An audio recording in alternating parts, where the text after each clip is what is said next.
Assalamualaikum warahmatullahi wabarakatuh. Selamat pagi atau siang atau petang kepada Bu Vinta dan Pak Zain. Kami dari kelompok 1 kelas A izin mempresentasikan hasil tugas UAS kami yaitu analisis sentimen. Nah, di sini kami mendapatkan aplikasi Grab dan hal yang pertama, step yang pertama kita lakukan adalah scraping data. Nah, di sini kita melakukan eh, menginstal Google Play Scraper.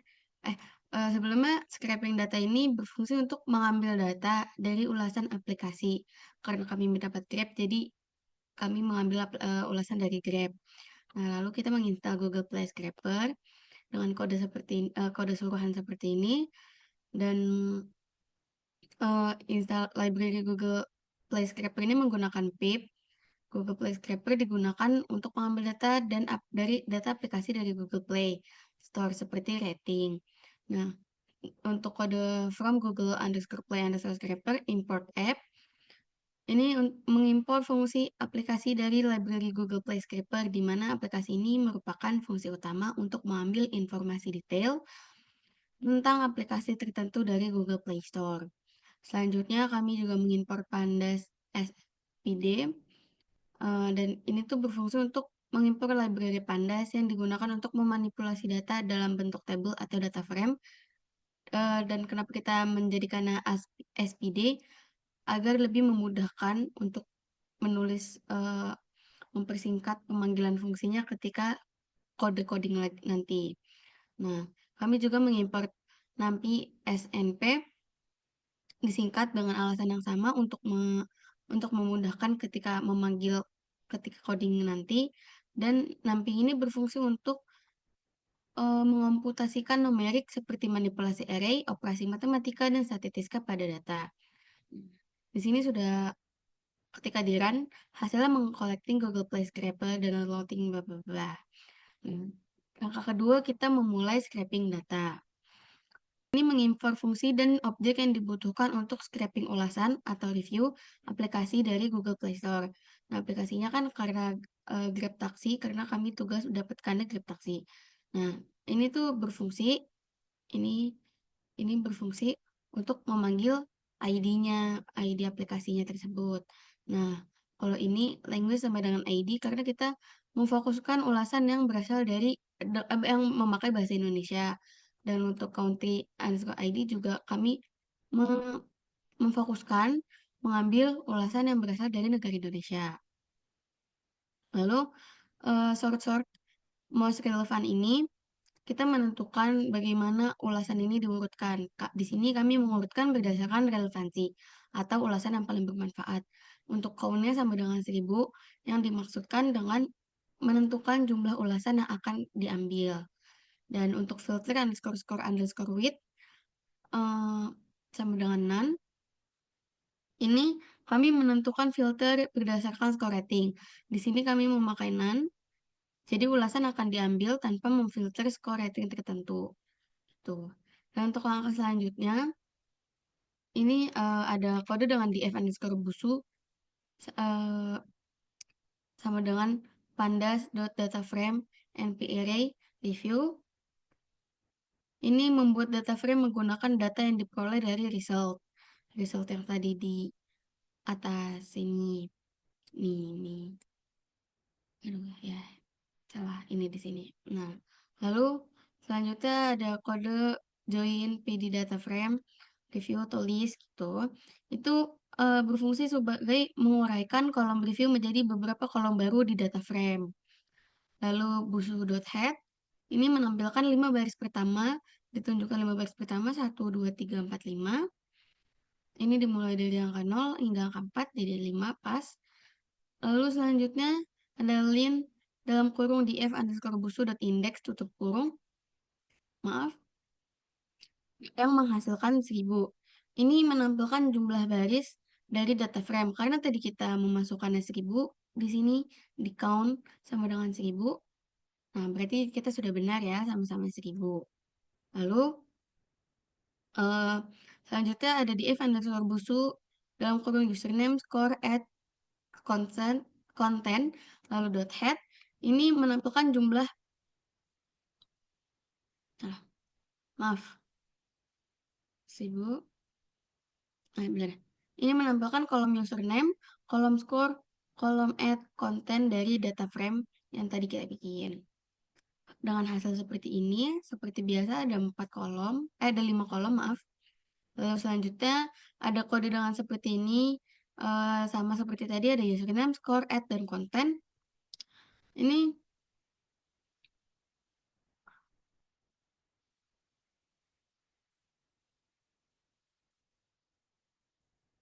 Ini kita membuat data frame baru dengan kolom username, score, add, konten dari data frame sebelumnya.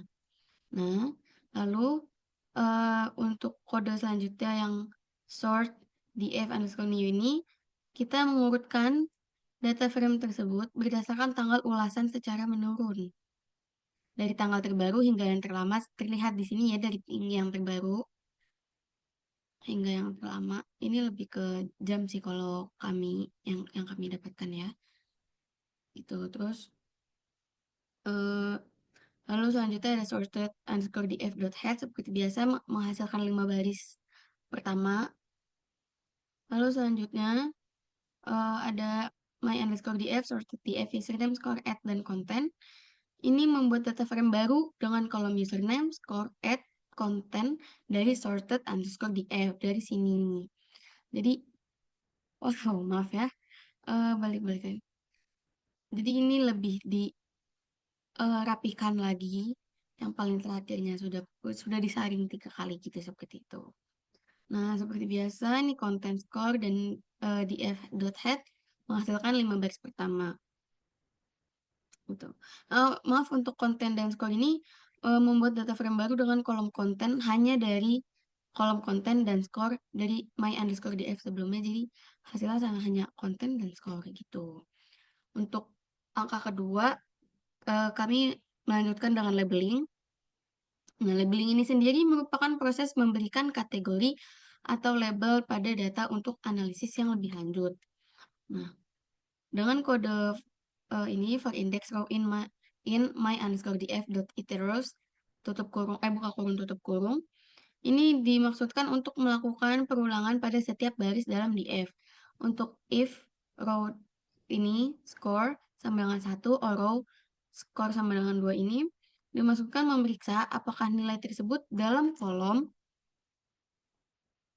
skor adalah 1 atau 2. Jika kondisi ini benar, maka benar dalam maksud nilai skornya 1 atau 2, maka fungsi if dijalankan. Dan selanjutnya adalah label.append underscore buka kurung 0, tutup kurung. Nah, yang berarti yang dimana maksudnya ini jika dalam skornya adalah 1 atau 2, maka akan dilabeli 0. Jadi jika skornya 1 atau 2 dilabeli 0 dan itu dianggap sebagai nilai yang rendah. Lalu else ini dijalankan jika kondisi if sebelumnya tidak terpenuhi, yaitu nilai dalam kolom skor bukan 1 atau 2, maka fungsi ini akan dijalankan. Dan label.append-nya dalam kurung 1, di sini fungsi else menjalankan jika nilai dalam kolom skor yang muncul bukan 1 atau 2, maka akan dilabeli 1, yang artinya ini tinggi. Jadi jika dalam skornya 1 atau 2 ini nilai rendah, dan selain dari itu else akan dijalankan lalu akan mendapatkan labelisasi dengan nilai tinggi. Dan selanjutnya ada label sama dengan label.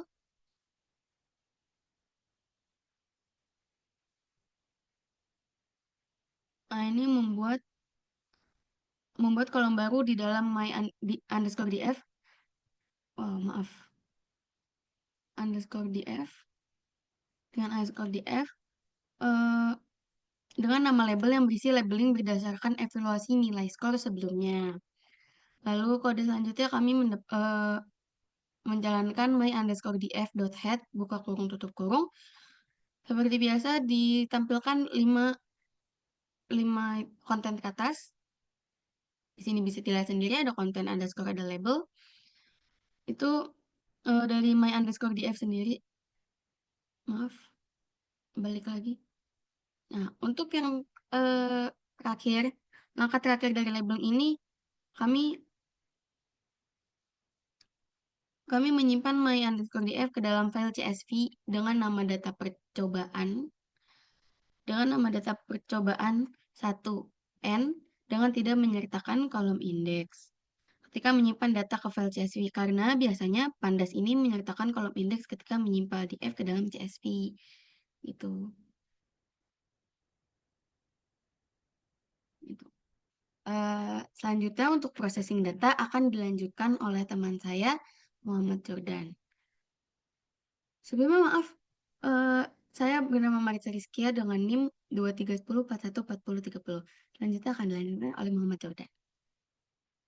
Oke, untuk tahapan selanjutnya, saya akan menjelaskan pre-processing data. Sebenarnya fungsi dari pre-processing data itu apa sih?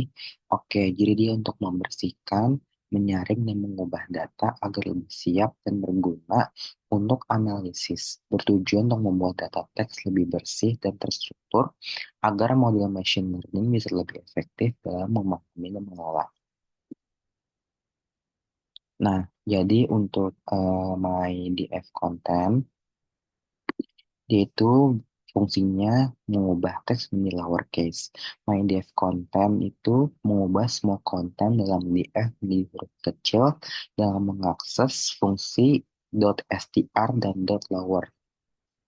Yang satu lagi, my underscore df head itu menampilkan 15 pertama dari my underscore df tadi.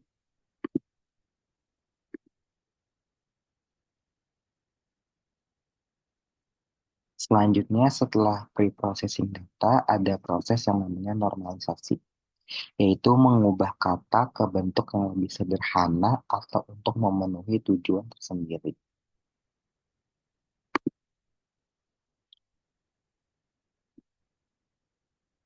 Nah, yang selanjutnya, norm itu mengganti kata yang tidak baku ke bentuk yang baku menggunakan dictionary norm.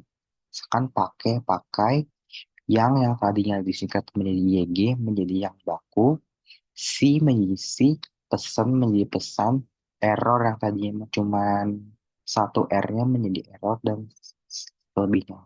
Itu. Oke, kita run.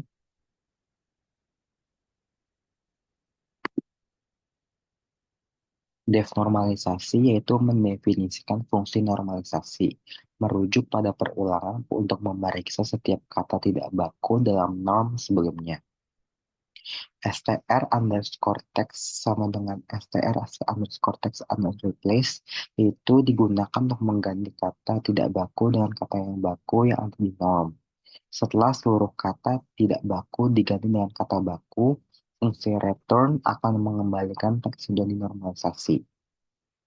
Teks yang ada di dalam form konten dalam df akan diproses oleh fungsi normalisasi X yang tadi, fungsi lambda itu untuk memanggil fungsi normalisasi teks.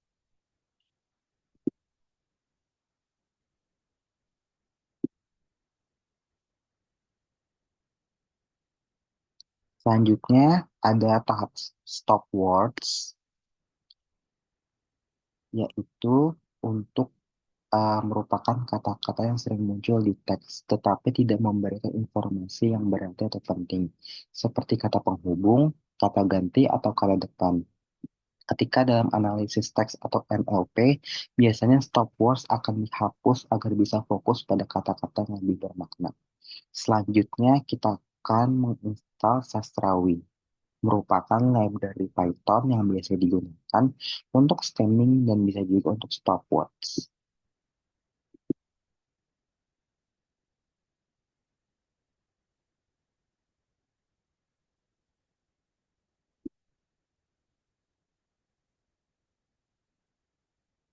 From sastrawi.stopword remover dan selebihnya itu, kita mengimport stopword remover factory, stopword remover, array dictionary, more stopwords untuk menambahkan kata-kata stopwords bila ada yang ingin ditambahkan.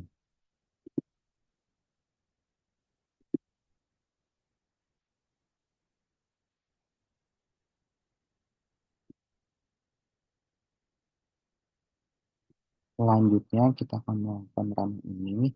Yang pertama dia ini digunakan untuk mengakses daftar stopwords bawaan dari pustaka sastrawi. Kedua, membuat objek array dictionary yang berisi dari daftar stopwords. Terakhir, yang stopwords remover new itu dia berfungsi untuk membuat stopword remover yang baru menggunakan new array yang berisi daftar stopwords.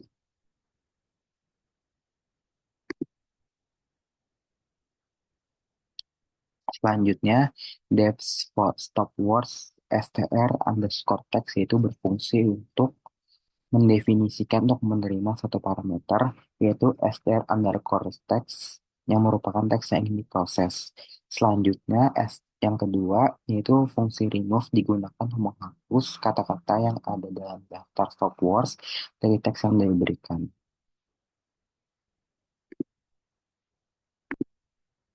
Coba kita run. Contohnya seperti ini. Terakhir ada tokenize. Tokenize sendiri merupakan proses memecah teks atau kalimat menjadi bagian-bagian kecil yang disebut token. Fungsi lambda ini menerima setiap baris dalam kolom konten yang merupakan teks dan kemudian memecahnya menggunakan split. Fungsi split akan memecah string menjadi daftar kata berdasarkan pemisahan secara default pemisahannya adalah spasi.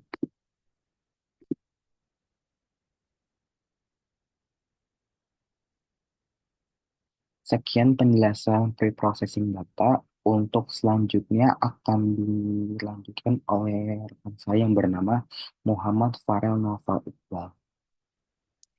Baik, Assalamualaikum. Perkenalkan nama saya Muhammad Farel Noval Iqbal dengan NIM 2310414015. Di sini saya akan melanjutkan pembahasan di bagian stemming. Jadi stemming ini adalah proses yang dimana berfungsi untuk mengubah kata menjadi bentuk dasarnya atau akar katanya. Eh, Seperti contohnya itu misalnya pesanan menjadi pesan, terus kata membeli menjadi beli. Nah, tujuan dari stemming ini adalah untuk mengurangi variasi kata yang memiliki makna yang sama, sehingga dapat mengurangi kompleksitas dan meningkatkan efisiensi dalam menganalisis teks. Oke, yang pertama di sini kita eh, ada code. Oke, untuk melakukan stemming, langkah pertama yang diperlukan yaitu kita memanggil lagi library dari Sastrawi Package. Ini sebelumnya sudah dipanggil yang ada di Woodstop atau WordStop kalau nggak salah namanya. Nah, di sini itu fungsinya untuk mengimpor kelas Stemmer Factory dari pustaka yang ada di Sastrawi. Kemudian di sini ada code-nya kembali. Eh Code-nya bisa dibilang agak lumayan panjang.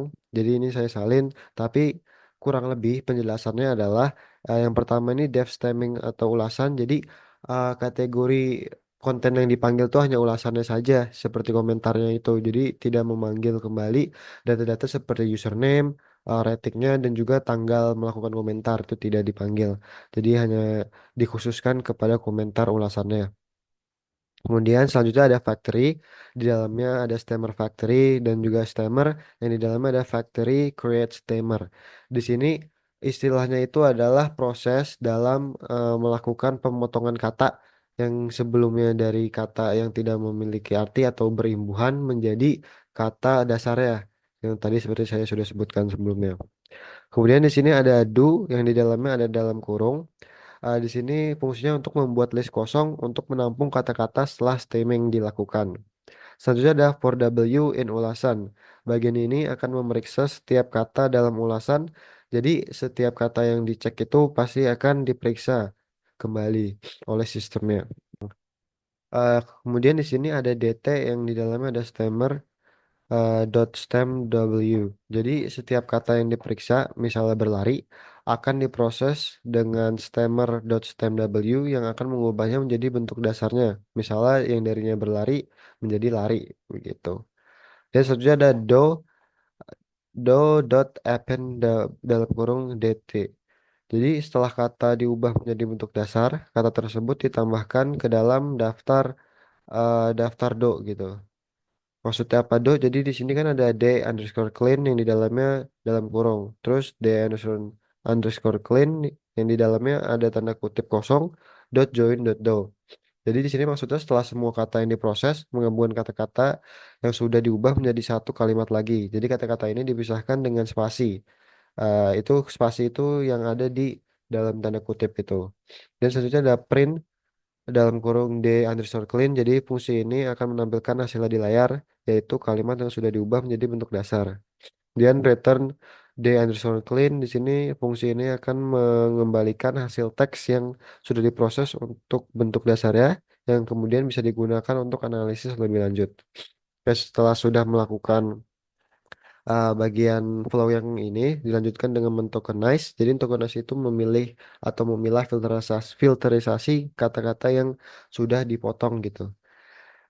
Di sini untuk code ada tokenize, di dalamnya ada tokenize.apply dalam kurung stemming. Jadi untuk menerapkan fungsi stemming pada setiap elemen dalam tokenize. Ketika di run, ini akan menunggu cukup waktu yang cukup lama ya bisa dibilang karena seperti yang awalnya tadi sudah ditentukan jadi ada 1.000 karakter. Jadi kemungkinan untuk mengerannya akan cukup lama. Di sini saya tidak run lagi karena uh, saya akan menunggu lagi karena ini di sini sebelumnya sudah saya. Oke di sini, oke di sini saya tidak mengerannya lagi karena sebelumnya saya sudah run. Jadi kalau saya pencet run kembali nanti akan dimana saya harus menunggu kembali di waktu yang agak cukup lama bisa dibilang. Oke, selanjutnya di sini ada code-nya lagi. Setelah melakukan proses stemming, kata-katanya yang sudah difilterisasi. Jadi di sini itu menyimpan sebuah data frame bernama tokenize ke dalam file CSV yang namanya itu saya tentukan sendiri gitu. Kemudian selanjutnya ada data clean, dalamnya ada pd.read CSV. Di sini membaca file CSV yang telah disimpan di data bersih dan memuatnya kembali ke dalam data frame bernama data clean. Kemudian bawahnya ada data clean.head. Di sini tujuannya untuk memeriksa isi data frame setelah data dimuat dari file CSV. Dan setelah di run di sini ditemukan isi kontennya. Jadi ada 0, 1, 2, 3, 4, 5 dan juga isi konten komentar yang sudah difilterisasi gitu. Jadi tidak ada penggunaan kata-kata yang tidak kata dasarnya gitu. Dan selanjutnya di sini ada code-nya lagi yaitu AT1 di dalamnya ada pdret CSV data bersih CSV di sini untuk menyimpan ataupun menggabungkan dua atribut yang sebelumnya itu sekiranya tidak bergabung jadi tergabung gitu. Jadi di sini itu di code yang sini fungsinya untuk mengambil kolom dengan nama label dari data frame add2 dan menyimpannya sebagai series dalam variabel add2. Selanjutnya ada result, di dalamnya ada pd concat dalam kurung eti1, eti2, axis1. Di sini fungsinya untuk menggabungkan dua objek pandas dalam hal ini yaitu AT1 dan ATT2 berdasarkan aksis sama dengan satu yang berarti kolomnya itu horizontal. Maksudnya kolom itu kan horizontal kan, jadi dibuat kolomnya itu secara horizontal gitu lah. Dan yang terakhir dalam stemming itu tinggal kita tampilkan aja dengan kode resultant head. Eh, di sini memeriksa struktur data, kolom dan isi barisnya untuk memastikan bahwa data telah terformat dengan benar sebelum digunakan dalam analisis atau pelatihan model selanjutnya. Di sini untuk contoh terakhirnya, tabelnya sudah ada baris dan isinya untuk label dan juga isi konten. Nah, begitu. Mungkin sekian dari penjelasan saya untuk stemming. Selanjutnya akan dilanjutkan oleh rekan saya bernama Sarah. Baik, selamat siang. Di sini saya akan melanjutkan eh, penjelasan dari teman saya. Perkenalkan nama saya Sarah Aurelia dengan NIM 059. Di sini saya akan menjelaskan tentang perhitungan kata menggunakan type PDF. Sintaks pertama ini kita akan mengimport pustaka untuk membuat visualisasi plot dan word cloud. Baris pertama ini import matplotlib.pyplot.splt. Di sini digunakan untuk mengimport pustaka matplotlib khususnya modul pyplot. Kita menggunakan alias plt di sini untuk mempermudah penulisan kode. Dan baris kedua ini digunakan untuk mengimpor kelas word cloud. Kelas ini akan membantu membuat visualisasi berbentuk awan. di mana kata-kata yang sering muncul dalam sebuah teks akan tampil lebih besar dibandingkan kata-kata lainnya. Dan baris ketiga ini import NumPy SNP. Di sini kita akan mengimport pustaka NumPy yang merupakan pustaka untuk manipulasi array dan matriks multidimensi. Dalam konteks ini, NumPy sering digunakan untuk mengolah data numerik yang akan divisualisasikan. Di baris kedua ini, kita akan mengubah data teks menjadi representasi numerik. Di baris ini, kita mengimpor dua alat dari pustaka Sklearn yang digunakan untuk mengolah data teks. Bisa lihat di sini, yang pertama itu ada convectorizer.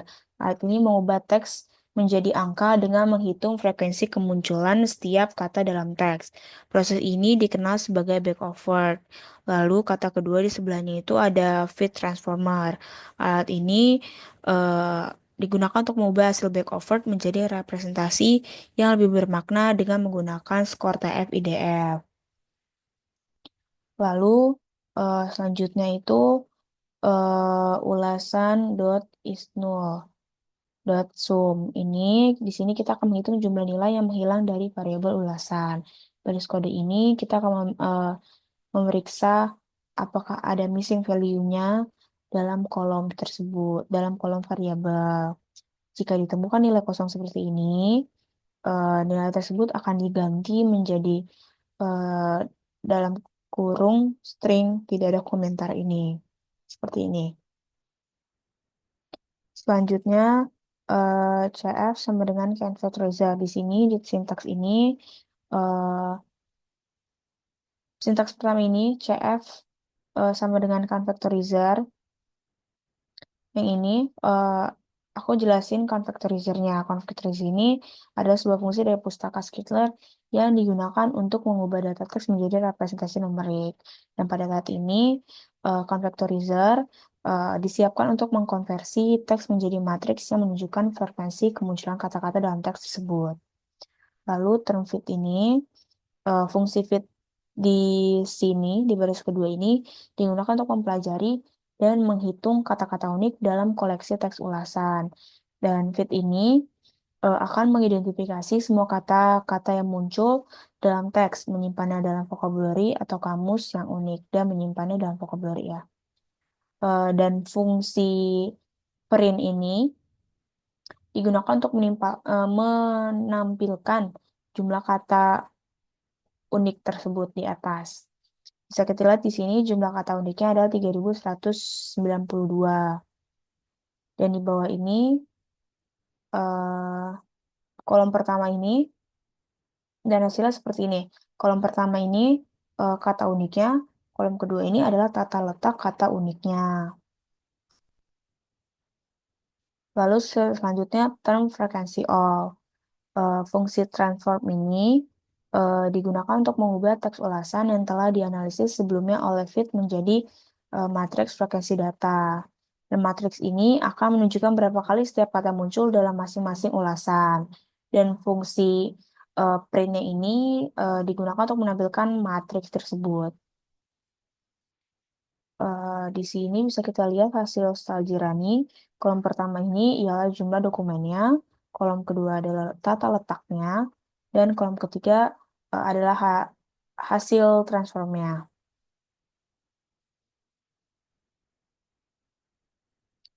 Selanjutnya, ulasan TF sama dengan ulasan dalam kurung 1. Di sini kita akan mengambil ulasan pada indeks ke 1 artinya. Pada baris ini, kan kita mengambil elemen dari list atau array yang disebut ulasan pada indeks ke-1. Nah, indeks di Python itu dimulai dari angka 0. Jadi, indeks ke-1 itu berarti ulasan yang berada di urutan kedua dalam list. Nah, variabel ulasan type ini akan menyimpan nilai ulasan pada indeks ke-1 dari list ulasan. Dan print ini digunakan untuk menampilkan nilai dari variabel ulasan tersebut. Di bawahnya ini term frekuensi sama dengan term fit, term underscore fit dot transform dalam kurung ulasan TF. Nah, term fit ini adalah objek convertorizer yang sudah dijelaskan tadi. Di sini kita hanya mengkonversi satu dokumen, yaitu ulasan pada indeks 1 yang disimpan di ulasan TF tadi. Itu dikonversi menjadi matriks frekuensi kata menggunakan metode transform. Dan pin ini nanti akan berisi hasil dari transformasi ulasan TF menjadi matriks frekuensi kata. Seperti ini. Dan yang terakhir, dokumen termfit transform dalam kurung ulasan. Ya, di sini kita menggunakan objek termfit yang sebelumnya dipelajari dari konvektorizer untuk mengkonversi seluruh data ulasan menjadi matriks frekuensi kata yang tadi. Lalu baris kedua TF-IDF underscore transformer. Di sini digunakan untuk menghitung nilai TF-IDF. Dan fit ini digunakan untuk menghitung IDF-nya dari seluruh dokumen. Dan nanti nilai IDF ini akan digunakan untuk menyesuaikan bobot kata dengan mempertimbangkan seberapa sering kata muncul di seluruh koleksi dokumen. Dan semakin jarang kata muncul, itu biasanya semakin tinggi nilai IDF-nya. Lalu fungsi print ini digunakan untuk menampilkan nilai IDF-nya. Dan di bawahnya ini baris keempat TF-IDF sama dengan TF-IDF underscore transformer dot transformer dalam kolom transfrekuensi. Ini adalah matriks frekuensi kata yang dihasilkan dari dokumen tertentu. Kayak tadi misalnya ulasan ke-1. Dan print ini akan menampilkan hasil dari transformer matriks frekuensi kata menjadi matriks TF-IDF-nya. Bisa kita lihat di sini cara bacanya itu, ini baris pertama itu adalah array-nya, nilai IDF-nya. Jadi setiap angka dalam array itu mempresentasikan nilai IDF-nya dari nilai IDF dari kata-kata unik yang ditemukan di seluruh koleksi dokumen. Nilai IDF ini akan menunjukkan seberapa jarang sebuah kata muncul di seluruh dokumen. Contohnya ini 5.42384813 ini adalah nilai IDF dengan kata di indeks tertentu.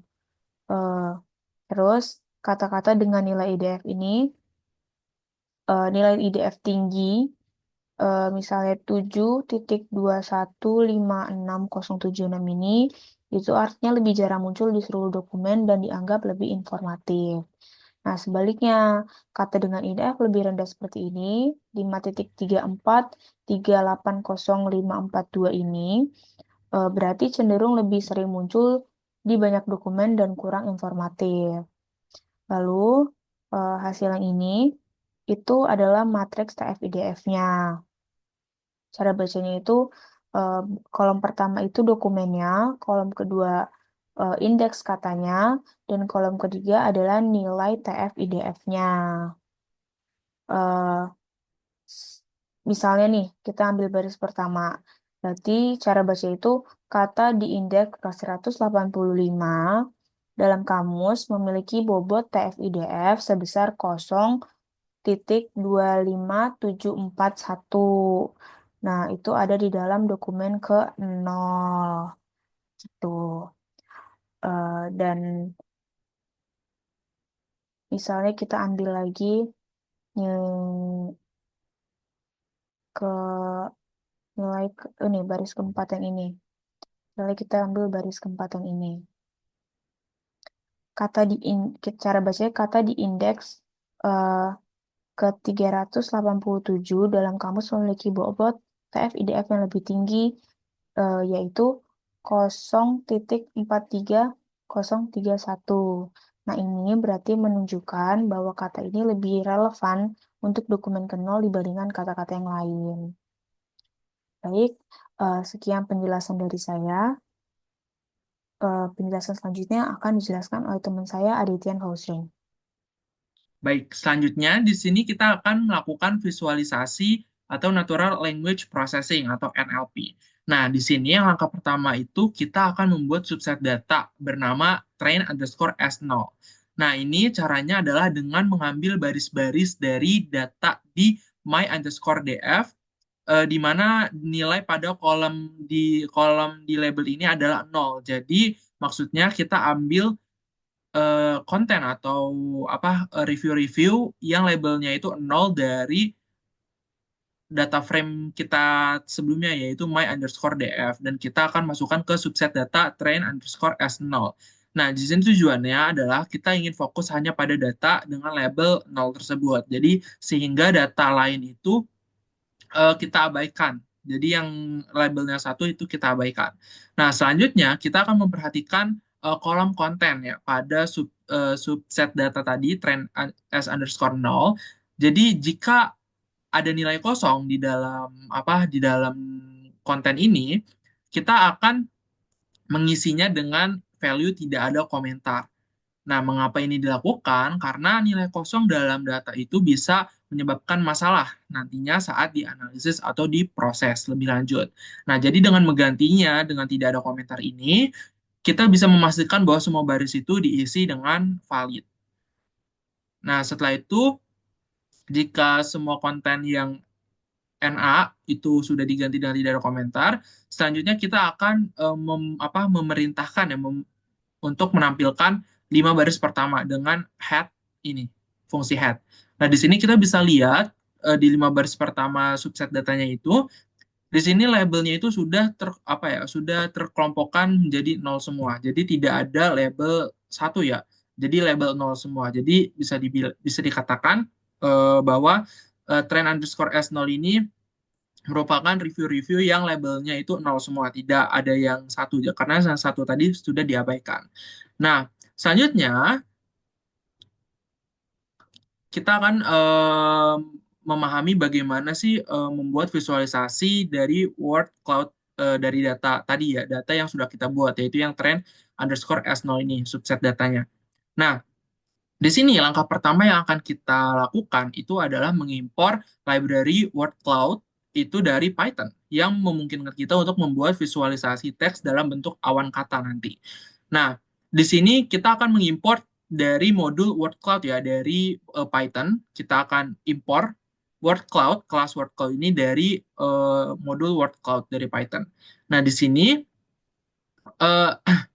kita akan menggabungkan semua teks yang ada di kolom konten dari data train tadi, train_s0 tadi. Nah, itu menggunakan perintah .join word for in train_s0 content. Nah, di sini akan mengambil setiap baris di kolom konten dan menyatukannya menjadi satu string yang panjang. Nah, hasilnya ini adalah teks gabungan yang nantinya akan menjadi dasar untuk word cloud kita. Nah, di sini cara membuat word cloud-nya adalah kita memanfaatkan fungsi word cloud ya. Ini fungsi word cloud untuk membuat visualisasinya. Nah, di sini ada beberapa parameter yang kita gunakan. Itu ada color map. Nah, color map ini untuk membuat warna di teksnya ya. Nanti teks-teks yang akan muncul akan berwarna gradasi merah pada kata-katanya. Dan di sini kita menggunakan menentukan ukuran gambar di word cloud-nya itu, kita width-nya ini ada 1000 dan height-nya juga ada 1000. Nah, mode warna gambar yang digunakan adalah RGBA, dan background color dari gambar word cloud ini nantinya akan berwarna putih. Nah, kita juga setelah itu kita menggunakan generate all text _s0 ini untuk menghasilkan word cloud berdasarkan teks gabungan yang telah kita buat tadi sebelumnya, yang ini. Nah, selanjutnya kita akan menampilkan word cloud-nya dengan beberapa fungsi ini ya. Ada PLT figure. Nah, ini untuk mengatur ukuran plotnya itu diatur ke 20 kali 10 inci. Nah, selanjutnya ada PLT in show. Nah, ini tuh untuk menampilkan word cloud yang telah dibuat. Nah, selanjutnya ini ada PLT.axis. Ini akan menghilangkan sumbu agar hanya ada word cloud-nya aja yang terlihat. Nah, ini juga PLT margins, X sama dengan 0, Y sama dengan 0. Ini memastikan untuk tidak ada margin di sekitar gambar. Nah, yang terakhir itu ada PLT Show yang digunakan untuk menampilkan visualisasinya. Dan ini adalah visualisasi yang sudah jadi dari word cloud-nya. Nah, word cloud ini nantinya akan muncul di mana kata-kata yang paling besar muncul ya, di teks akan ditampilkan biasanya itu lebih besar dibandingkan kata-kata lain. Nah, ini seperti nya, ga, grab, lama, bisa, jadi, kami. Itu biasa kata-kata yang paling sering muncul di teks, di review. Nah, selanjutnya ini kita lakukan sama ya. Nah, ini kan tadi kan kita menggunakan yang labelnya 0 ya, artinya ini adalah sentimen negatif. Nah, ini adalah kata-kata yang bisa dibilang paling sering muncul di sentimen negatif. Nah, kita lakukan juga hal yang sama dengan sentimen yang positif yang diberi label 1, yaitu nilai tingginya. Nah, di sini kita juga sama, kita buat subset datanya dulu dari data frame, kita ambil di kolom label. Yang label kita ambil review yang labelnya itu 1, yang 0-nya kita abaikan. Nah, di sini kita juga fokus nih ke kontennya. Di subset data trend underscore S1, kita lihat nih ada nggak apa konten yang NA atau yang tidak diketahui gitu ya. Nah, ini nanti kita akan isi juga sama dengan tidak ada komentar. Nah, kita akan tampilkan, dan ini benar ya, ternyata review-reviewnya sudah label 1 semua, jadi yang 0 itu diabaikan. Nah, ini juga kita sama, kita buat kita buat semuanya itu ini kita gabungkan ya, maksudnya kita gabungkan,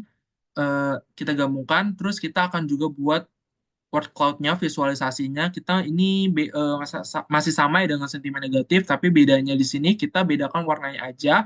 Yang tadi sentimen negatif kita gunakan yang warna merah, gradasi merah. Yang untuk sentimen positif ini kita gunakan gradasi yang berwarna biru. Nah, ini untuk parameter fungsi-fungsi yang digunakan untuk menampilkan visualisasinya itu masih sama ya. Kita menggunakan ukuran yang 20 kali 10 inch. Terus kita hapus juga sumbunya dan juga margin, dan ini kita tampilkan visualisasinya. Nah, ini adalah visualisasi dari word cloud sentimen yang positif. Nah, di sini kita bisa lihat ada kata-kata yang paling banyak muncul ya, yaitu drivernya, grab, malah, padahal, dan lain sebagainya. Selanjutnya, kita akan menampilkan diagram batang dari data sentimen. Nah, di sini kita menggunakan sentimen underscore data. Nah, baris ini tuh menghitung jumlah kemunculan tiap nilai di kolom label dalam data itu ya, data frame yang tadi, yang MyDF, dan juga mengurutkannya. Nah, selanjutnya untuk yang kedua ini, fungsi kedua yang sentimen underscore data dot plot. Nah, ini berfungsi untuk membuat diagram batang ya dari data sentimen menggunakan warna marun. Jadi ini jenisnya adalah bar, diagram bar, dan warna yang digunakan untuk setiap batang-batangnya adalah warna marun dan juga black. Nah, selanjutnya PLT title ini merupakan judul yang akan kita gunakan di diagram barnya nanti. Diagram barnya itu mau dinamain apa? Nah, di sini ada bar chart. Nah, selanjutnya kita tampilkan visualisasinya. Di sini sudah ada ya visualisasinya, yaitu kita bisa lihat di sini ada yang label 0, itu dia lebih tinggi dibandingkan yang label 1. Nah, ini di label 0 itu bisa kita lihat dia hampir 600 ya, atau mungkin sudah 600. Nah, ini selanjutnya ada label yang 1, dia ada di sekitar 400-an. Nah, di sini bisa dilihat bahwa review yang ada di aplikasi Grab itu sentimennya itu lebih mengarah ke negatif dibandingkan positif. Ini bisa kita lihat dengan nilai atau label 0 yang tinggi sekali. Maksudnya lebih tinggi dari label yang 1 atau yang sentimen positif. Nah, selanjutnya kita akan klasifikasi naive bias. Nah, langkah pertama yang akan kita lakukan adalah split data menjadi 2, yaitu data train dan juga data test. Nah, tapi sebelum itu kita lihat dulu nih apakah ada data, kita pastiin dulu apakah ada data yang kosong di dalam konten, di kolom konten. Jika ada, kita akan mengganti nilai yang kosong itu dengan tidak ada komentar. Ini sama seperti yang tadi ya, yang di visualisasi. Nah, kalau ada, kita ganti dengan tidak ada komentar. Nah, selanjutnya kita akan membagi data menjadi data training dan juga testing. Nah, jadi kita akan membagi nih data training dan juga data testing. Nah, data training itu merupakan data yang akan dilatih oleh model, dan sedangkan data testing itu data yang digunakan untuk diuji oleh model tersebut. Nah, kita akan menggunakan 90% data untuk melatih model dan 10% untuk mengujinya. Di sini kita menggunakan test underscore size 0,1. Di sini untuk untuk tesnya itu menggunakan yang 0,1 atau 10%, dan yang mengujinya itu 0,1, artinya 10%, dan untuk melatihnya itu sisanya ya, yaitu 0,9 atau 90%. Nah, kita juga memastikan bahwa pembagiannya ini proporsional dengan labelnya, yaitu negatif dan juga positif. Nah, ini kita itu diatur di ini, stratify sama dengan result label. Oke, selanjutnya adalah di sini kita import NumPy as NP, terus kita juga akan mengubah teks menjadi angka dengan TF-IDF. Nah, kemudian kita akan juga mengubah teks menjadi angka agar komputer itu bisa memprosesnya. Kita menggunakan alat yang tadi ya bernama TF-IDF Factorizer. Nah, ini akan mengubah setiap teks menjadi serangkaian angka berdasarkan seberapa sering sih kata-kata tersebut muncul. Nah, kita akan melihat dulu nih bentuk datanya. Tadi setelah diubah ya, di sini bisa dilihat kita akan mengimport tadi ya kelasnya ini, kelas TF ID factorizer-nya ini dari sklearn feature extraction.txt. Nah, kita import, setelah itu kita masukkan nih fungsinya. Nah, ini kita akan ubah yang tadi ya di data train dan juga data test, kita akan ubah menjadi angka agar bisa diproses lebih lanjut. Nah, nanti kita akan melihat bentuk datanya. Nah, setelah mengubah teks menjadi angka tadi ya, kita bisa melihat bentuk data kita nantinya. Nah, ternyata ini kita print, ternyata kita bisa lihat, ternyata ada data pelatihan atau data train. Itu data train itu ada 900 contoh dan 3020 fitur kata yang unik ya maksudnya. Dan untuk yang pengujian atau data test itu ada 100 contoh dan juga 3020 fitur yang sama atau kata yang unik. Nah, selanjutnya kita akan mengubah data menjadi array. Nah, kita akan mengubah data dari bentuk yang lebih efisien ya menjadi array yang lebih mudah untuk diproses di langkah selanjutnya, yaitu di klasifikasi naive Bayes-nya sendiri. Nah, langkah pertama nih kita kan inisialisasi model naive Bayes ini dengan mengimpor library. Nah, yang pertama kita akan mengimpor library Gaussian NB ya, yaitu naive Bayes dari library Sklearn ini. Nah, selanjutnya kita akan inisiasi NB sama dengan Gaussian NB agar lebih mudah ke depannya. Nah, ini kita membuat modelnya. Kita membuat modelnya, yaitu model naive Bayes dengan nama NB yang akan kita gunakan untuk klasifikasi nantinya. Nah, kita akan selanjutnya mempersiapkan cross-validation dan juga grid search. Nah, kita akan mengimpor di sini kita akan mengimpor alat untuk cross validation, yaitu repeated stratified k-fold, dan juga untuk mencari parameter terbaik, yaitu grid search CV atau cross validation. Nah, langkah selanjutnya kita akan menggunakan metode cross validation dengan 5 lipatan. Di sini bisa kita lihat ya, n split sama dengan 5 dan mengulanginya 3 kali, n repeat sama dengan 3. Nah, ini tuh membantu kita dalam mendapatkan hasil yang lebih stabil dan juga akurat. Dengan random state ini sama dengan 99 untuk memastikan hasilnya ini bisa diulang atau reproducible. Nah, selanjutnya kita akan menyiapkan grid parameternya tadi. Nah, kita akan membuat daftar nilai untuk parameter var smoothing yang akan diuji. Nah, nilai ini berada dalam rentang dari 0 hingga min 9 ya, dengan 100 nilai yang berbeda. Nah, selanjutnya kita akan melakukan grid search. Kita akan membuat grid search CV tadi. Grid search CV ini dengan fungsi ini, grid search CV. dengan model NB tadi ya, estimatornya sama dengan NB, dan grid parameternya itu kita menggunakan params NB.